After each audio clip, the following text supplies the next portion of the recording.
مجدد دوران، اے مجدد دوران، اہل کمال پیر اٹھی قدر چومنے لگے، منظر مراقبے میں کئی گھومنے لگے، ڈالی جو میرے پیر اچھی نے بھرپور ایک نظر، عالم کتاب چھوڑ کے سب جھومنے لگے۔ اے مجدد دوران، اے مجدد دوران، اے مجدد دوران، اے مجدد دوران۔ نحمده ونصلي ونسلم على رسول الكريم، اما بعد فاعوذ بالله من الشيطان الرجيم، بسم الله الرحمن الرحيم، ان الله وملائكته يصلون على النبي يا ايها الذين آمنوا صلوا عليه وسلموا تسليما، اللهم صل على سيدنا محمد وعلى آله بعدد كل معلوم لك، صلاة وسلام عليك يا سيدي يا رسول الله۔ حضرت امام ربانی مجدد الثانی شیخ احمد فاروقی سرہندی رحمۃ اللہ علیہ، مکتوب نمبر 133 جلد اول کا، یہ مولانا محمد صدیق رحمۃ اللہ علیہ جو خلیفہ خاص گزرے ہیں امام ربانی رحمۃ اللہ علیہ کے، اور ان کی ایک خاص بات آپ کو یہ بتاؤں کہ جب میرا پشاور میں علاقہ غیر میں اپنے مرشد سے ملاقات، منڈی کس کا علاقہ تھا، جب میں اپنے مرشد سے ملاقات کے لیے جایا کرتا تھا تو مجھے کسی نے بتایا کہ پشاور میں شعبہ چوک میں حضرت شاہ غلام محمد ایک بزرگ ہمارے سلسلے کے گزرے، فرمایا ان کا مزار بھی ہے، تو مجھے بڑا شوق پیدا ہوا، میں ڈھونڈا تلاش کیا تو الحمدللہ وہ مجھے مل گیا، اور کئی دفعہ میری وہاں پر حاضری ہوئی۔ جب اس مزار کو میں تلاش کر رہا تھا تو اس علاقے میں تو اس شعبہ چوک کے ساتھ ایک مارکیٹ ہے، لوہے کی مارکیٹ ہے، اندر میں داخل ہوا تو وہاں پر اوپر سے گاڑیوں کے پل ہے، پل پر سے گاڑیاں گزر رہی ہیں۔ اب وہاں پہ 2-3 قبرستان تھے چھوٹے چھوٹے، اب تلاش کیے کہ حضرت کا مزار کہاں پر ہے، تو اچانک میں دیکھا ایک قبر ہے پل کے نیچے، اوپر گاڑیاں گزر رہی ہیں، پل ہے، پل کے اوپر سے گاڑیاں گزر رہی ہیں، اس کے نیچے ہی وہ قبر ہے، اس پہ مزار نہیں بنا ہوا، خالی صاف ستھری ایسی قبر تھی، ساتھ میں سے جنگلہ سے لگا ہوا تھا، اور وہاں پر کوئی آمد و رفت نہیں تھی۔ تو میں نے ایسے دیکھا قبر میں کچھ لکھا ہے، قبر کے اوپر کچھ لکھا ہے، تو میں نے سوچا کہ یہی حضرت کا مزار نو میں جب اس قبر پر گیا اور پڑھا، اس پہ لکھا ہوا تھا مولانا محمد صدیق خلیفہ امام ربانی رحمۃ اللہ علیہ۔ میں نے کہا کیا بات ہے یار، اگر یہ ہمارے علاقے میں مزار ہوتا تو کس شاندار طریقے سے بنایا جاتا اور کیسی لوگ اس پہ حاضری دیتے۔ تو مولانا محمد صدیق جو خلیفہ خاص گزرے ہیں امام ربانی مجدد الثانی شیخ فاروقی سرہندی رحمۃ اللہ علیہ کے، اور ان کا مزار یا نیچے یہاں پر مٹی اڑ رہی ہے اور کوئی اس میں حاضری کے لیے بھی نہیں آ رہا، تو میں نے تو بڑے خصوصیت کے ساتھ، اور مجھے تو ان کے متعلق میں مکتوبات میں پڑھتا تھا، تو بڑی خصوصیت کے ساتھ میں نے وہاں پر حاضری دی اور کافی دیر بیٹھا رہا۔ بس اس دن کے بعد کیا معاملہ مجھے وہاں سے ملا، اور کچھ کشف کے اندر تو یہی محسوس ہوا کہ انہوں نے مکتوبات امام ربانی کا جو علم ہے، جو شرح ہے، انہوں نے نگاہ سے میرے سینے میں ڈال دی۔ اس دن سے آپ دیکھ لو کہ میں مکتوبات ہی سناتے رہتا ہوں، لوگوں کو مکتوبات ہی سناتے، بیانات میں مکتوبات ہی سناتے رہتا ہوں۔ تو اتنے شاندار یہ ان کے خلیفہ گزرے، اب کاش کہ ان کا مزار یہاں قریب ہوتا، ہم سب جایا کرتے، لیکن وہ بات ہے پشاور اب کون جائے تو شعبہ چوک پہ اندر جا کر وہ ان کی قبر ہے پل کے نیچے. اس کے بعد پھر میری کئی دفعہ حاضری جب بھی جانا ہوتا ہے، گیا تھا پہلے جب جاتا تھا تو میری وہاں پر حاضری ہوا کرتی تھی. اب تو ظاہر بات ہے مرشد پھر لاہور آ گیا، پھر اس کے بعد ان کا وصال ہو گیا. اس علاقے میں اب ہمارا جانا بظاہر مشکل ہی ہے، لیکن کیا خبر، قسمت میں انسان کے کہیں نہ کہیں سفر ہو ہی جاتا ہے، لیکن کچھ کہہ نہیں سکتے. لیکن بہرحال وہاں پر حضرت میری حاضری. ان مولانا کو محمد صدیق کو یہ خط لکھا امام ربانی رحمۃ اللہ علیہ نے، اور فرماتے ہیں قاصد کے ہاتھ آپ نے جو مکتوب ارسال کیا تھا مل گیا ہے، فرصت کے لمحات کو غنیمت جانو. انہوں نے خط لکھا ہوگا اپنے مرشد کو تو مل گیا، آپ نے کہا مل گیا. پھر آپ نے نصیحت شروع کر دی کہ فرصت کے لمحات کو غنیمت جانو اور اپنے وقت عزیز کی قدر کرو، رسوم و عادات سے کوئی کام نہیں ہو سکتا. کہا کہ دنیا میں جو فرصت اللہ نے تجھے عطا کی نے، جتنے بھی لمحات فرصت کے ہیں، اس کو تم جو کیبل دیکھنے میں گزار رہے ہو، ڈرامے دیکھنے میں گزار رہے ہو، کہیں تمہارا ہی ڈرامہ نہ بن جائے، ڈرامے دیکھنے میں گزار رہے ہو، اور کرکٹ دیکھنے میں برباد کر رہے ہو، اور دیگر جس کا جو شغل میلہ ہے، جو جس نفسانی کام، گرل فرینڈ کے ساتھ باتیں کرنے میں گزار رہے ہو، اور کوئی جوا کھیلنے میں، شراب پینے میں، زانی زنا کرنے میں، کرکٹر کرکٹ کے دیکھنے میں، اور ڈرامے باز ڈرامے دیکھنے میں، اور فالتو گپ شپ کرنے والے فالتو دوستوں میں، اور سیر و سپاٹے کرنے والے جو ہیں وہ مختلف پارکوں میں، اور پیٹ کو کھانے پہ دھیان دینے والے کزی علموں میں، کوئی کہاں وقت کو گزار رہا ہے، کوئی کہاں وقت کو گزار رہا ہے، کوئی کہاں وقت کو گزار رہا ہے. آپ رحمت اللہ علیہ فرما رہے ہیں کہ اس وقت کو، فرصت کو غنیمت جان. کیوں کہ مرنے کے بعد اگر تو اللہ تعالیٰ سے یہ کہے گا نا کہ مولا مجھے ایک مرتبہ سبحان اللہ پڑھنے کا موقع دے دے، ایک مرتبہ سبحان اللہ پڑھنے کا موقع دے دے، اللہ اس کی اجازت نہیں دے گا. ایک مرتبہ بھی تو سبحان اللہ پڑھنا چاہے گا، اس کی اجازت تجھے نہیں ملے گی، عمل کی اجازت نہیں ملے گی. وہاں سے موت کے ساتھ جزا شروع ہو جاتی ہے، رزلٹ. دنیا کے اندر بھی آپ دیکھیں کہ پیپر دینے کے بعد جب رزلٹ آ رہا ہو، آپ کہیں تھوڑا سا پیپر میں کچھ اور لکھ لوں، تو کیا دنیا کے ایگزامنر آپ کو لکھنے کی اجازت دیتے ہیں؟ وہ کہتے ہیں نو، آج رزلٹ کا دن ہے. آج کیا ہے؟ رزلٹ کا دن ہے، لکھنے کا دن ختم. لکھنے کا دن اس دن تھا جس دن پیپر تمہارے سامنے آیا تھا، آج اس کا رزلٹ ہے. آج لکھنے کی کوئی مہلت نہیں. ایک حرف بھی تم چاہو گے لکھنا تو وہ بھی ہم تمہیں نہیں لکھنے دیں گے. آج تو رزلٹ کا دن ہے، رزلٹ لے جاؤ، جو تم نے لکھا ہے، جو کیا ہے، اس کا رزلٹ لے جاؤ. تو موت کے ساتھ یہ دنیا میں جو عمل ہم نے کر رہے ہیں نا، اس کا رزلٹ شروع ہو جائے گا. پھر وہاں پر عمل نہیں ہے، وہاں رزلٹ ہے، وہاں نتائج و ثمرات ہیں، جو کچھ کیا ہے اس کا پھل ہے. تو لہذا یہی بات سمجھا رہے ہیں، فرما رہے ہیں کہ اس فرصت کو تو غنیمت جان. تو سوچ رہا ہے کہ شاید کل عمل کروں گا، کل عمل کی تو مجھے مہلت نہ دی جائے گی. اس دنیا میں جو فرصت کے لمحات ہیں اس میں کچھ کر لے. حضرت سلیمان علیہ السلام ایک مرتبہ اپنے بمائے لشکر کے، کہ آپ کو ہوا پر بھی طاقت تھی، جنات انسانوں کے، ایک بادشاہ عظیم تھے، ایک بڑے بادشاہ، دنیا کے پورے بادشاہ، اللہ اور نبی بھی تھے. اور کیا ان کی شان و شوکت، ظاہری باطنی، ظاہر پہ بھی بادشاہیت، باطن بھی بادشاہیت، اور جن اور پرند سب آپ کی قید میں اور آپ کے غلام. اور یہ آپ کا لشکر جا رہا تھا، جری لشکر جا رہا تھا، اور یہ شان و شوکت کے ساتھ. ایک شخص نے کہا سبحان اللہ، کیا بات ہے، سلیمان صاحب کی کیا شان ہے، کیا بات ہے کی. یہ بات سلیمان علیہ السلام نے سن لی.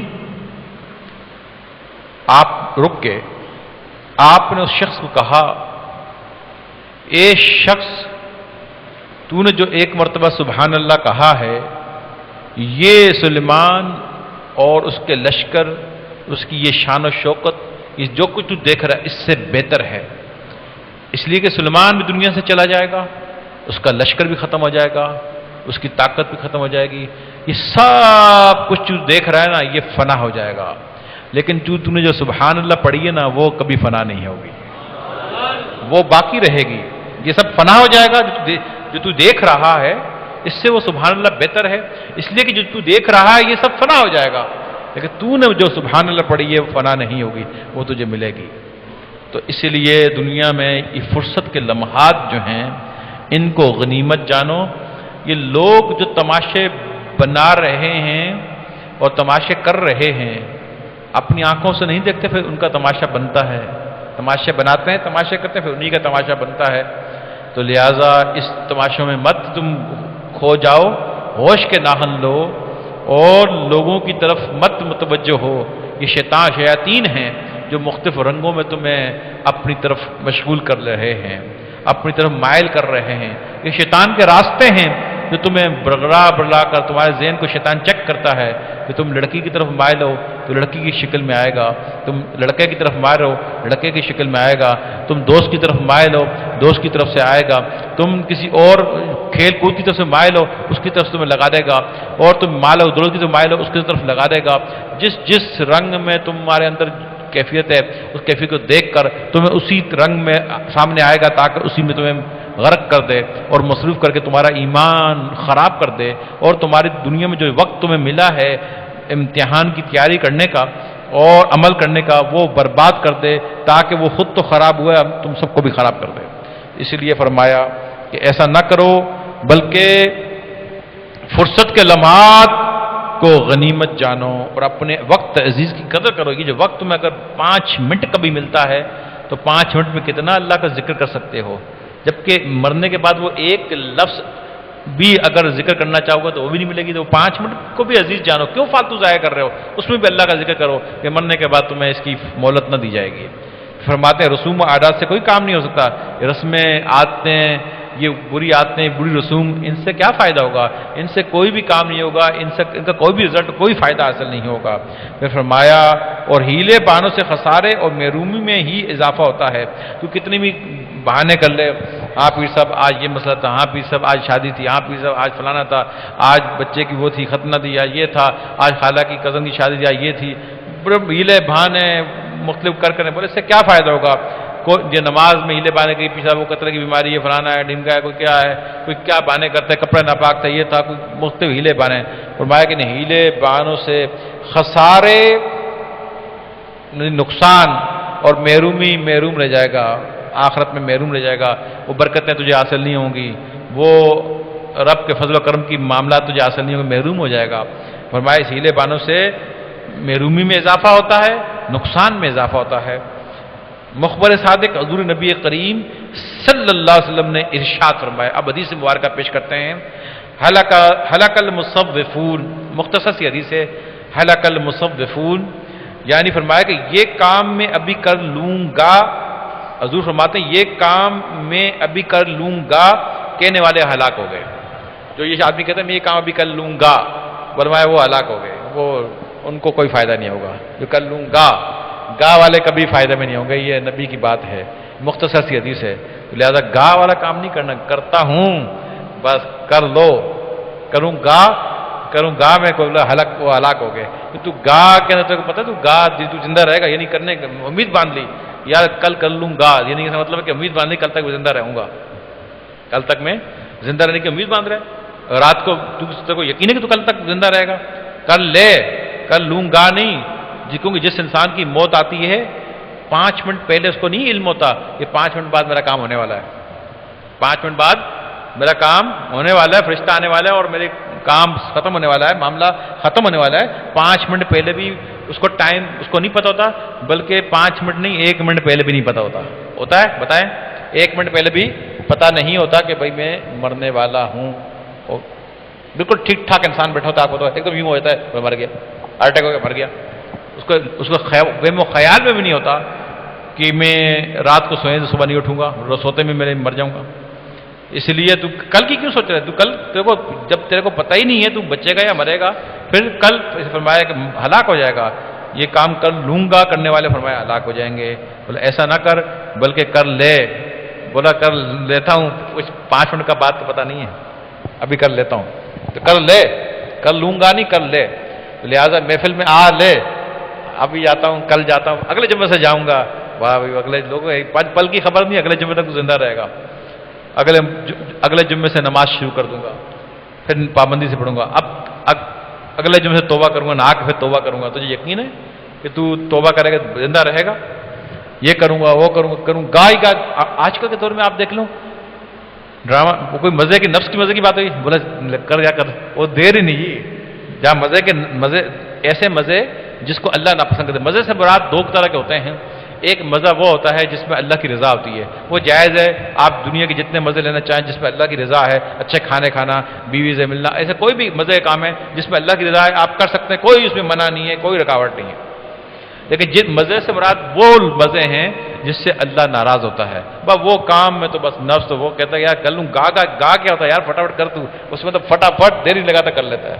اور جب نیکی کے کام، ارے کر لیں گے یار، کر لیں گے، گا وہ ہلاک ہو جاتے ہیں. سب دنیا اس وقت اسی آپ دیکھو اسی پہ چل رہی ہے، اور یہی اس کی سوچ، اکثریت لوگوں کی سوچ یہی ہے، اور اسی پر دنیا چل رہی ہے. اور آوے کا آوے بگڑا ہوا ہے، اور باقی لوگ بھی دیکھے جیسے نالا بہ رہا ہے پیچھے پیچھے بہتے جاؤ. یہ نہیں کہ وہ برباد ہو رہے ہیں، تم کیوں برباد ہو رہے ہو، تم ان سے کیوں چل رہے ہو. تم اپنے نبی کی بات کو سنو، دیکھو، سمجھو کیا فرما رہے ہیں. انہوں نے فرمایا صلی اللہ علیہ وسلم کہ ہلاک ہو گئے وہ لوگ جو کہتے ہیں کہ ابھی یہ کر لوں گا. تو آپ ایسا نہ کریں. آپ فرصت کے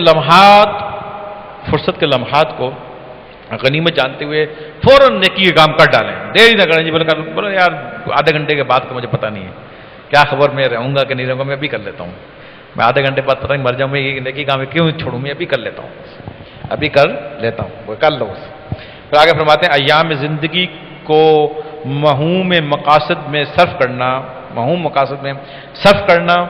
اور محوم مقاصد اموال اور منافع دینوی کو عمر موجود کے لیے نگاہ رکھنا بہت برا ہے.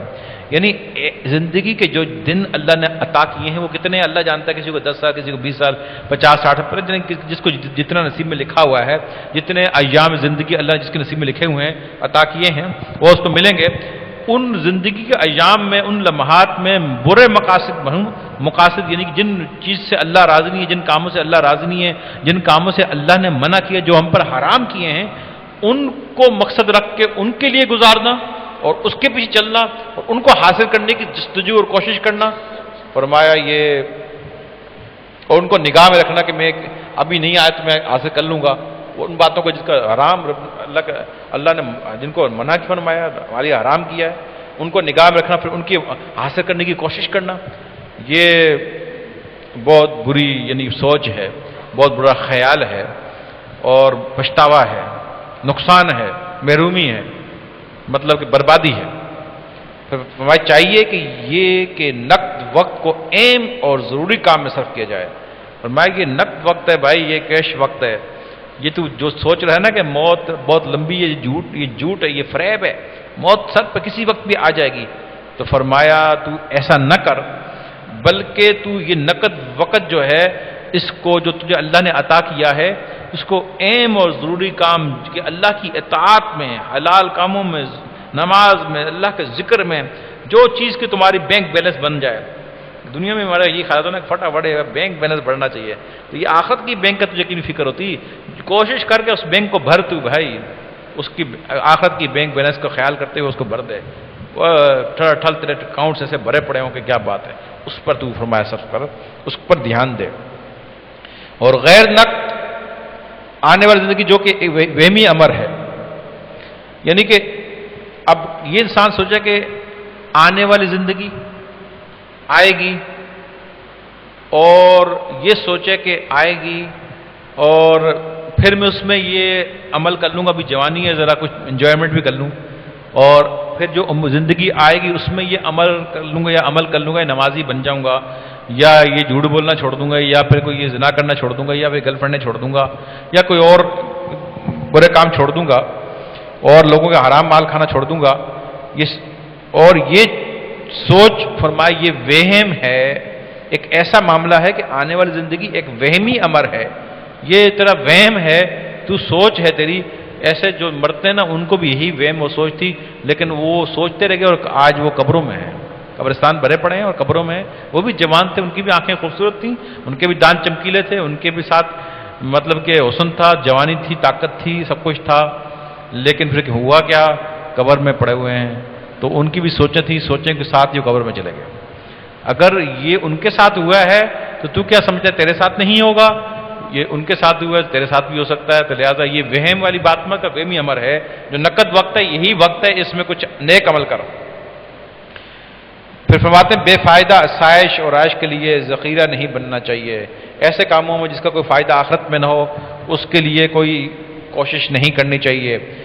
حق سبحانہ و تعالیٰ اپنے طلب میں بے آرامی کا ذرہ ہی عطا کر دے، یعنی کہ اگر اللہ کے ذکر میں، اللہ کی طلب میں، اللہ کی محبت کی جستجو کرنا، اللہ کے عشق و محبت دل میں پیدا کرنا اور دل سے گند کچرے کو نکالنا، ہر چیز کو ما سوائے اللہ کے ہر چیز کو نکال دینا، دنیا کی ہر چیز، کیونکہ دل ایک کنواں ہے، دل ایک برتن ہے، اس میں ہم دنیا میں کوئی چیز، شربت بھی اگر پیتے ہیں نا، شربت اگر پیتے ہیں تو گلاس گندے میں نہیں پیتے، دھو کر صاف کر کے پیتے ہیں۔ پانی پیتے ہیں گلاس گندے میں نہیں پیتے، گندا تو دھو کر صاف کر کے پیتے ہیں۔ تو دل برتن ہے، اور یہ دل جو ہے خاص ایک جگہ ہے، یہ انوار و تجلیات اللہ کے ظہور کی جگہ ہے، اور اللہ کہتا ہے نہ میں زمین میں سماتا ہوں نہ آسمانوں میں سماتا ہوں تو بندہ مومن کے قلب کے اندر سماتا ہوں۔ تو جو جگہ اللہ کے انوار و تجلیات کے سمانے کی جگہ ہے اس میں یعنی کہ گٹر بھی کیا ہوگا، گٹر کتنا گندا، گٹر بھی کیا ہوگا، دل کو تو نے گٹر بنایا ہوا ہے، اور پھر سوچتا ہے کہ یار اللہ کی انوار و تجلیات کا ظہور ذرا میرے قلب میں تو ہو، پیر صاحب کا سایہ قلب میں ہو، کمال ہے یار، شربت تو دھو کر پیتا ہے، جب شربت پینی ہوتی ہے تو گلاس کو دھو کر پیتا ہے، اور اللہ کی انوار تجلیات تیرے قلب میں جو گٹر سے بھی گندا ہے، یعنی اس میں اتنی گندگی ہیں، چوہے بلے سڑی گل پھڑنے بھی ہیں، آرام تو نہیں کیا کیا گند ڈالا ہوا ہے، وہ بھی رکھا ہوا، اس کو نکال نہیں رہا، جب توبہ کر لے تو وہ صاف ہی ہو جائے، نکال نہیں رکھا ہوا ہے، بولے آپ ذرا تجلیات بھی آ جائیں۔ تو اپنا جب تجھے پینا ہوتا ہے تو گلاس دھو کے پیتا ہے، اور اللہ کی تجلیات کا ظہور، انوار و تجلیات کا ظہور گندے دل میں۔ اللہ تعالیٰ، اللہ نور السماوات والارض، زمین و آسمان کا نور ہے، جہاں پر کوئی اور ہوگا وہاں اللہ نہیں، اللہ شرکت سے پاک ہے، جہاں تیرے قلب میں یہ ساری چیزیں ہیں نا تو اللہ کا نور والا معاملہ نہیں ہوگا، اور جب نور آ جائے گا تو گند صاف ہو جائے گا، یا وہ ہوگا یا یہ ہوگا، یا وہ ہوگا یا یہ ہوگا، دو چیزیں نہیں ہوتی، اللہ شرکت سے پاک ہے، یا اللہ کا ہو جائے یا دنیا کا ہو جائے، دنیا ہوگی تو اللہ نہیں، اور دنیا سے مراد حرام اور فضول چیزوں کے اندر مبتلا، دنیا سے مراد نفس سے مراد نفس والا معاملہ ہوگا تو اللہ نہیں ہوگا، اللہ ہوگا، اللہ کا معاملہ کی تجلیات، تو یہ چیزیں نہ ہوگی، اس سے مراد حرام اور فضول چیزوں سے بچنا ہے۔ جب تو حرام اور فضول چیزوں سے بچے گا قلب صاف ہو جائے گا بالکل شیشے کی طرح، اور اس میں مرشد اب نگاہ ڈالے گا تو برتن ہے، اس کی آنکھ سے، اس کی آنکھ وہ آنکھ ہے جس سے رب تجھے دیکھتا ہے، مرشد کی آنکھ وہ آنکھ ہے جس سے رب تجھے دیکھتا ہے، وہ تیرے قلب کو بھر دے گا، نور سے بھر دے گا اور تجلیات سے بھر دے گا، پھر اس کے اندر جو مستی کی کیفیت طاری ہوگی، اور ایسا ہو جائے گا جیسے تو کہے گا میں کیا یہ کہتے ہیں ہوا میں اڑ رہا ہے، تو اس لیے کہ کل اب تو جو ہے جو یہ چاہتا ہے کہ میں حرام کام بھی کروں، میں فضول کام بھی کروں، اور میرے کو یہ روحانی مزے بھی آئیں، تو میں نے ابھی ایک بات مختصر سی سمجھا دی کہ گندے گلاس سے پانی نہیں پیتا، اور گندی دل کے اندر تجلیات انوار چاہتا ہے، اور اللہ شرکت سے پاک ہے۔ اگر اللہ کی تجلیات کا ظہور تب ہوگا جب تو قلب کو صاف کرے گا، ورنہ نہیں ہوگا۔ اور ویسے بھی میں نے ایک مثال پہلے دیتا رہا ہوں، کتا کسی کنویں میں گرا ہو تو کتے کو نکال کر کنویں کو صاف کرتے ہیں تب پانی صاف ہوتا ہے۔ تو یہ گرل فرینڈ کا کتا، یہ حرام روزی کا کتا، یہ بے نمازی کا کتا، یہ بہت سارے کتے بلے اندر پڑے ہوئے ہیں، تو کوئی فائدہ نہیں، اگر میں تو ذکر دے بھی دوں تو کوئی فائدہ نہیں ہوگا۔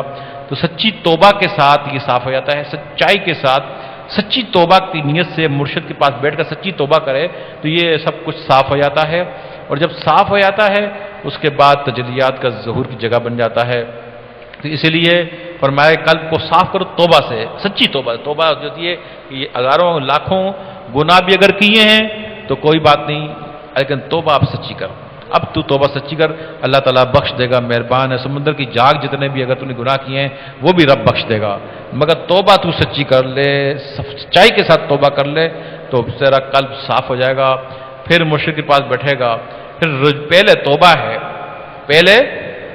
ہے، پھر رجوع اللہ ہے، پہلے توبہ کر پھر رخ اللہ کی طرف کر، معاملہ بن جائے گا۔ تو رجوع اللہ کی طرف آ گیا، توبہ کر نہیں رہا تو بھائی پھر میں کیا کروں، گندے چوہے گٹر سے گندا ہے تو کیا ہوگا، کوئی فائدہ نہیں ہوگا۔ تو توبہ پہلے ہے، رجوع اللہ بعد میں۔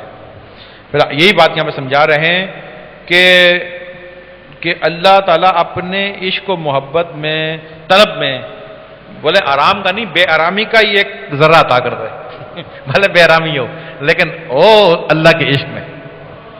مجھے صاحب کی سوچ دیکھیں، تاکہ ماسوائے حق کے ساتھ آرام حاصل کرنے سے نجات میسر آ جائے، تاکہ جو مزے اللہ کے ماسوا ہم لے رہے نا حرام کاموں میں اور نفسانی کاموں میں اور فضول کاموں میں جو مزے ہمیں آ رہے ہیں، فرمایا کہ اس اللہ کی محبت میں بھلے بے آرامی مل جائے، تاکہ ان کاموں کے جو مزے ہیں نا آرام ہے، اس سے تو نجات مل جائے، کیوں یہ وقتی مزے ہیں، یہ فرعون کے بھی تھے میری جان، یہ فرعون کے بھی تھے، بادشاہ دنیا کا خدا اپنے کو کہلاتا تھا۔ ابھی سڑا ہوا کیسے مصر کے وہ میوزیم میں پڑا ہوا ہے، اس کی آپ دیکھو اگر وہ نیٹ میں دیکھیں تو آ جاتی نظر آتی ہے، کیسا سڑا ہوا پڑا ہوا ہے، چھوڑا ہوا پڑا ہوا ہے، وہ بادشاہ خدا کہتا تھا۔ کتنے عورتیں ہوں گی اندازہ لگاؤ، جس عورت کو چاہتا ہوگا وہ استعمال کرتا ہوگا۔ سونے کتنے ہوں گے، قارون کے 40 اونٹوں میں خزانے کی چابیاں، خزانہ کتنا ہوگا، تاریخ پڑھتے جائیں ہم، یہ ایک کی نہیں اور کتنے تاریخ، نمرود کی تاریخ پڑھیں، پتہ نہیں بہت بڑی تاریخ ہے بھائی، قرآن کے اندر کتنے واقعات ہیں، تاریخ کے اندر کتنے واقعات ہیں، اور دوسری کتب کے اندر کتنے واقعات ہیں، ہمارے دنیا میں ہماری آنکھوں کے سامنے کتنے لوگوں کو آپ نے اپنی زندگی مشاہدہ کیا ہوگا، کیسے کیسے مال اور کیسی کیسی صحت اور کیسی کیسی ان کے ٹھاٹ اور کیسے کیسے ان کی غرور اور تکبر تھے، جب موت آئی تو پھر ایسے لٹکیں گے کام ہی اتر گیا ان کا۔ تو فرمایا یہی بات ہے کہ وہ مزے جو نا بولا ان سے نجات مل جائے، بھلے اللہ کے محبت میں بے آرامی مل جائے، وہ بڑا اچھا ہے ان مزوں سے جو کہ اللہ کے ماسوا میں ہمیں میسر ہے، نہیں فرمایا یہ مزہ نہیں چاہیے۔ پھر آگے فرماتے گفتگو بے فائدہ ہے، سلامتی قلب طلب کرنی چاہیے۔ فرمایا ساری باتیں تیرے پاس ہوں، سب کچھ ہو، تیرا قلب سلامت نہ ہو تو سب بیکار ہے، کیونکہ اللہ تعالیٰ دنیا کی نظر قلب سے کہتے قلب سلامت ہونا چاہیے، یعنی دنیا کی، اس لیے فرمایا کہ دنیا کی نظر، اہل دنیا، عورت مرد، دنیا دوست احباب رشتہ دار آس پڑوس، ان سب کی نظر تیرے چہرے پر ہے، قمیض کے اندر تو نے کیا تیرے داغ ہے، دبا ہے، دانا ہے، کسی کو کوئی نہیں دیکھتے ہیں کہ چہرہ کیسا ہے، فیس اٹریکشن لک، آنکھ دیکھنے پاؤں دیکھنے، فیس یہ چہرہ جو نا اس پر دنیا کی نظر ہے۔ کپڑے کے اندر بنیان پہنی کہ نہیں پہنی کسی کو نہیں پتا، کوئی نہیں پوچھتا پہنی کہ نہیں پہنی، چہرہ کیسا ہے سب کی نظر چہرے پہ، آنکھوں کا کلر کیسا ہے، ناک کیسا ہے، دانت کیسے ہیں، اور مسکراہٹ کیسی ہے، کان کیسے ہیں، کالا ہے گورا ہے، کوئی رشتہ کرنے کے بعد پہلے ایک نظر ٹھیک ہے یار دیکھے کالا ہے گورا ہے کیا ہے، بس یہ دیکھا، کوئی نہیں دیکھتا کہ دل سلامت ہے کہ نہیں ہے، سب چہرے کا دیکھتے ہیں، مال دیکھتے ہیں اور چہرہ دیکھتے ہیں، سب چہرہ دیکھتے ہیں، تو دنیا کی نظر چہرے پر ہوتی ہے۔ تو آپ کو پتہ ہے کہ دنیا چہرے کو دیکھتی ہے، اور جو مالدار لوگ ہیں ایسی ایسی کریمیں آتی ہیں، 10-10 ہزار روپے کی کریمیں آتی ہیں، 50-50 ہزار لاکھ روپیہ، ایسی عورتیں بھی ہیں جو 1-1 لاکھ پالر پہ مہینے میں خرچ کر دیتی ہیں اپنے جسم پر، تو ظاہر بات ہے لاکھ روپیہ مہینے پہ لگائیں گی جسم پر تو ان کا جسم تو بھائی پھر انگلی رکھو تو سلپ ہو کے نیچے انگلی آ جائے گی، کیسی کیسی کریمیں اور کتنی خوبصورت چہرہ۔ مسلمان کے آپ یہودیوں کو دیکھ لیں، اسرائیل یہودیوں کو دیکھ لیں، ان کے حسن کو دیکھ لیں، ان کے چہروں کو دیکھ لیں، ان کی آئز کلرز کو دیکھ لیں، اور پھر کوئی کریمیں یوز ہوتی ہیں یہاں بھی ہر طرف، تو دیکھیں دنیا کی نظر بہرحال کافر ہو کہ مسلمان ہو کہ کوئی بھی آپ دیکھو دنیا کی نظر چہرے پر ہوتی ہے، اور تقریب میں بھی ہم جب جاتے ہیں تو ہماری یہ کوشش ہوتی ہے کہ ہم بھی ذرا چہرے کو صابن سے دھوئیں اور کریم وغیرہ لگا کر، تھوڑی خوشبو لگا کر کریم وغیرہ لگا چہرے کوشش چہرے پہ ہوتی ہے. عورت بھی جو ہے وہ فیس پالش ہوتی ہے اور پتہ نہیں کیا کیا چیزیں ہوتی ہیں، وہ چہرے کی کرتی ہے، جسم کی نہیں کرتی. تو بولتے ہیں یار جسم تھوڑی کوئی تقریب میں دیکھے گا، وہ چہرہ سب کی نظر چہرے پہ ہوتی ہے. چہرے پہ سارا کچھ جو کچھ خرچہ پانی ہو رہا ہے وہ چہرے پہ ہی ہو رہا ہے، چہرے پہ کرتی ہے، نظر چہرے پہ ہوگی مغرب. تو ہم بھی صابن سے دھو کر یہ وہ کر کے جاتے ہیں، اور چہرے پہ ہی زیادہ خیال ہوتا ہے. بولا یار بولا شرٹ بولا قمیض بھی ذرا فٹافٹ تو اچھی استری کاٹن کی ذرا ٹائٹ استری کر. بنیان بولا دھلی نہیں ہے، چھوڑو یار بنیان کو، بنیان تھوڑی کوئی دیکھے گا، اوپر نظر تو اوپر ہوگی، کاٹن استری ذرا ٹائٹ کر، کڑک استری کر. بس ٹھیک ہے جی. نظر مخلوق کے چہرے پر ہے. تو جس چیز پر ایک توجہ طلب بات جو میں نے ابھی بیان کی ہے، اس کی اب رزلٹ، جس چیز پر نقطے کی کیا بات ہے سنیں آپ، جس چیز پر مخلوق کی نظر ہے، جس چیز پر مخلوق کی نظر ہے اس کو دن رات ہم چمکا رہے ہیں. صبح بھی دھوتے ہیں، شام کو بھی دھوتے ہیں، رات کو بھی دھوتے ہیں، کریمیں بھی لگتی ہیں. جس کے پاس جتنا پیسہ ہے اتنا اس میں خرچہ کرتا ہے. غریب ہلکی کریم لگا لیتا ہے کوئی، اور 20 والی تو کمیر تو 1000 والی 10-20 ہزار والی لگا دیتا ہے. جس کے بعد جتنا بھی پیسہ ہے سارا چہرے پہ لگ رہا ہے. جس پر مخلوق کی نظر ہے اسی پر خرچے ہو رہے ہیں اور لگائے جا رہے ہیں. چھوٹا لے کے بڑا سب اس پہ دھیان رکھ رہا ہے، اس میں کوئی فرق نہ آ جائے، کوئی نقطہ داغ نہ آ جائے، کوئی دانہ نہ ہو جائے، کوئی کیل ماسے نہ ہو جائے، صفائی پہ لگے رہتے ہیں. اور اللہ کہتا ہے میں تمہاری، اللہ کیا فرماتا ہے؟ اللہ کہتا ہے میں تمہارے چہروں کو نہیں، میں تمہارے دلوں کو دیکھتا ہوں. اللہ کیا کہتا ہے؟ میں تمہارے چہروں کو نہیں، تمہارے دلوں کو دیکھتا ہوں. اللہ کی نظر دل پر ہے، مخلوق کی نظر چہرے پر ہے. اللہ نے یہ نہیں کہا میں چہرہ دیکھتا ہوں. اگر اللہ یہ کہتا میں چہرہ، تو یہ میرے سارے جتنے بھی موٹی اسامیاں جنہوں نے کریمیں لگا وہ تو مزے آیا تھا کہ اللہ نے چہرہ دیکھا. نہیں، اللہ کہتا ہے میں تمہارے چہرے کو نہیں، تمہارے دل کو دیکھتا ہوں. مخلوق چہرے کو دیکھتی ہے. تو جس چیز کو مخلوق دیکھ رہی ہے اس کو تو چمکائے جا رہا ہے، چمکائے جا رہا ہے، چمکائے جا رہا ہے. اور جس چیز پر اللہ کی نظر ہے اس کا کوئی بھی خیال نہیں، اس پہ کوئی بھی دھیان نہیں، اس کو چمکانے کی کوئی فکر بھی نہیں. تو لہٰذا جس چہرے کو تو چمکا رہا ہے اور جس پر مخلوق کی نظر ہے، تو نے دیکھا ہے موت کے بعد کیا ہوتا ہے. اور پہلے تو دنیا میں بھی ایسا ہو جاتا ہے، جب بوڑھا ہو جائے گا تو پہلے ہی اس کا چہرہ جلولیاں اور آنکھوں کی نظر کمزور اور دانت گر رہے ہیں اور پتہ نہیں کیا کیا ہو رہا ہے. ایکسیڈنٹ ہو گیا چہرہ بگڑ گیا، اور تیزاب گر گیا چہرہ جلوس کیا، آگ لگی تو چہرہ خراب ہو گیا. ورنہ مرنے کے بعد ہی آنکھیں ابل کے باہر، دان گر کی جڑ کے ختم، کیڑے مکوڑے کھا کے سب کھوپڑیاں پڑی ہوتی ہیں. قبر کھودیں کھوپڑی پڑی ہوتی ہے، وہ بڈی کو پڑی ہوتی ہے، باقی سب کیڑے مکوڑے کھا جاتے ہیں. یہ ہوتا ہے اس چہرے کا. اس لیے فرمایا کہ وہ اللہ کی نظر تو اس پہ تھی نہیں، مخلوق کی تھی. جس پہ مخلوق کی نظر تھی اس کا حال تو یہ ہوگا. اور جس پہ اللہ کی نظر ہے اگر تم نے اس کو چمکا دیا نا، بیڑا پار ہو جائے گا، وہ قلب سلامت رہے گا. فرمایا اس لیے فرماتا ہے کہ وہ سلامتی قلب طلب کرنی چاہیے. بھائی دل کی سلامتی طلب کر. اور دل کی سلامتی کس میں ہے؟ فرمایا ماسوا کو دل سے نکال کر اللہ کی یاد میں مبتلا ہو جا، اللہ کے ذکر میں مبتلا ہو جائے، صرف اللہ کو جا. سورہ مزمل شریف میں اللہ فرماتے ہیں وَاذْكُرِ اسْمَ رَبِّكَ وَتَبَتَّلْ إِلَيْهِ تَبْتِيلًا. اللہ فرماتے ہیں میرے رب، اپنے رب کے نام کا ذکر کر اور سب کو چھوڑ کر صرف اسی کا ہو جا. رب کا نام اللہ ہے، یعنی اللہ کا ذکر کر، اس سے قلب دھل جائے گا. اور سب کو چھوڑ دے، نکال دے سب چیزوں کو، صرف اسی کا ہو جا. قلب سے ہر چیز کو نکال کے صرف اس کو ہو جا. یہ چیز تو رکھے گا، پھر نماز میں بھی سکون، پھر زندگی میں بھی سکون، ہر کام میں مزہ، قرار، ٹھنڈک، سکون، پھر مزے ہی مزے ہیں. دنیا کے اندر بھی، موت کے وقت بھی، قبر میں بھی، آخرت میں بھی، ہر جگہ سکون قلب اور مزے ہی مزے ہوں گے. پھر فرمایا اصل مقصد کی فکر میں رہنا چاہیے. کوئی اصل مقصد جس کے لیے ہم دنیا میں آئے ہیں وہ ہے وما خلقت الجن والانس الا لیعبدون. فرمایا اصل مقصد کی فکر کیا کرو، وہ مقصد ہے اللہ کی عبادت کرنا. تو جو کام دنیا میں اللہ کی عبادت کے ہیں ان کی فکر کرو، ان کو کیا کرو کہ دنیا میں آنے کا مقصد اللہ کی عبادت ہے. اصل مقصد اللہ کی عبادت ہے اور اللہ کو یاد کرنا ہے، اللہ سے محبت کرنا ہے اور اس سے یاد کرنا ہے. لہٰذا اس کی یاد کیا کرو، اس کی عبادت کیا کرو. یہ اصل مقصد ہے، اس کی فکر کرنی چاہیے. اور لایانی امور سے مکمل طور پر گریز کرنا چاہیے. جو کام کہ جن کا فائدہ نہ دنیا میں ہے نہ آخرت میں ہے. لایانی کام وہ ہوتے ہیں کہ کچھ کام ایسے دنیا میں آپ کرتے ہو جن کا نہ فائدہ دنیا میں ہے. اب ڈرامہ دیکھ رہے ہو، اس کا کیا فائدہ ہوگا ابھی دنیا میں، اور آخرت میں کیا فائدہ ہوگا؟ نقصان ہی ہوگا، فائدہ بھی نہیں. اب آپ جا کے اپنے ٹھیے پہ کھڑے ہو گئے، دکان پہ کھڑے ہو گئے تو مال کما رہے ہو تو اس کا فائدہ دنیا میں ہے. لازمی ہے کہ بال بچوں کو کھلاؤ گے پلاؤ گے، بلکہ آخرت میں بھی ہے، اس سے کچھ اللہ کے راہ میں خرچ کرو گے تو اس کا فائدہ دنیا میں بھی ہے، آخرت وہ آپ کر سکتے ہو۔ جو کام جس کا فائدہ نہ دنیا میں ہے نہ آخرت میں، وہ لایانی کام ہوتے ہیں۔ فرمائے لایانی کاموں سے گریز کرنا چاہیے۔ پھر آگے فرماتے ہیں، ایک فارسی کا شعر کہتے ہیں، ہر چے جو عشق خدائے احسن است، گر شکر خوردن بود جا کندن است۔ خدائے احسن کے عشق و محبت کے سوا جو کچھ ہے، اگرچہ شکر کھانے کا فعل ہی کیوں نہ ہو، دراصل اپنی جان کو ہلاک کرنے کی ہی بات ہے۔ وہ آگے فرماتے ہیں، اور ما علی رسول الا البلاغ، رسولوں پر صرف بات کا پہنچا دینا ہے۔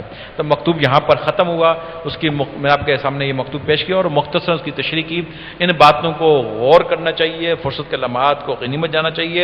لہذا جمعے کے دن خاص طور پر جو اللہ تعالیٰ نے آپ کو جوانی عطا کی ہے، صحت عطا کی ہے، مال و دولت عطا کی ہے اور طرح طرح کی نعمتیں عطا کی ہیں، تو جمعے کے دن خصوصاً آپ جو ہے محفل میں مرشد کی ملاقات کو نہ ترک کریں، مرشد کی صحبت میں آئیں تاکہ بقیہ معاملات، یہ بٹن اگر آپ نے حاصل کر لیے باقی بٹن آپ کے معاملات یعنی کھل جائیں گے اس سے، اور عبادت بھی نصیب ہوگی، چہرے پہ داڑھی بھی نصیب ہوگی، امامہ بھی نصیب ہوگا، زلفیں بھی نصیب ہوگی، سنت پر عمل بھی نصیب ہو جائے گا اور عبادت بھی نصیب ہو جائے گی، اللہ کا ذکر بھی نصیب ہو جائے گا۔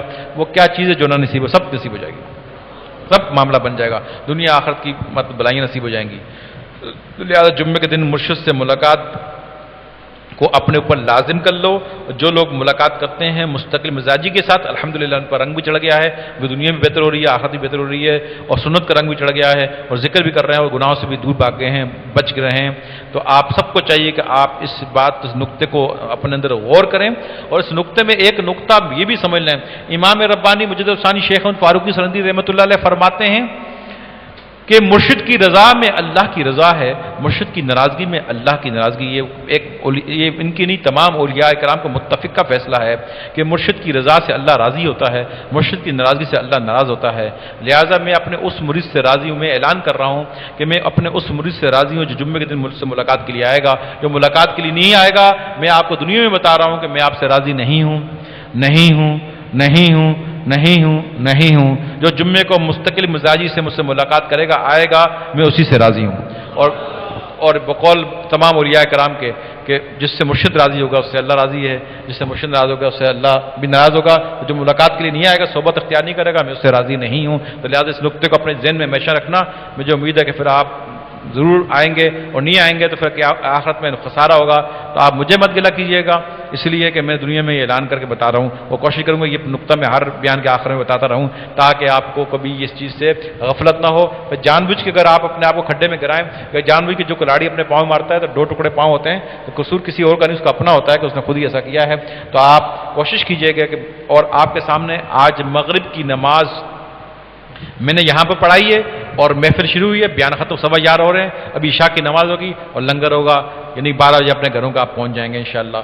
تو اب مغرب کی نماز میں نے یہاں پڑھائی ہے، بہت تھوڑے لوگ تھے، ظاہری بات ہے، اب آپ کو اتنی سہولتیں دے دی گئی ہیں، سب کچھ کر دیا گیا، پھر بھی آپ نہ آئیں تو بھائی دیر سے آئیں، دیر کریں تو یہ آپ کا مسئلہ ہے۔ بہرحال ہم نے تو یہ محفل مغرب ہی کرنی ہے، مغرب کی نماز میں نے یہاں پڑھاؤں گا، آپ سب جو ہے مغرب کی نماز یہاں پر آ کر پڑھا کریں، اور تاکہ وقت کے اندر یہ محفل ختم ہو جائے گا۔ اللہ تعالیٰ سے دعا، اللہ تعالیٰ ہم سب کو ان باتوں پر عمل کرنے کی توفیق عطا فرمائے، آمین بجائے نبی المرسلین وآخر دعوانا الحمدللہ۔ مجدد دوران، اے مجدد دوران، اہل کمال پیر جی قدر چومنے لگے، منظر مراقبے میں کئی گھومنے لگے، ڈالی جو میرے پیر چین بھرپور ایک نظر، عالم کتاب چھوڑ کے سب جھومنے لگے۔ اے مجدد دوران، اے مجدد دوران، اے مجدد دوران۔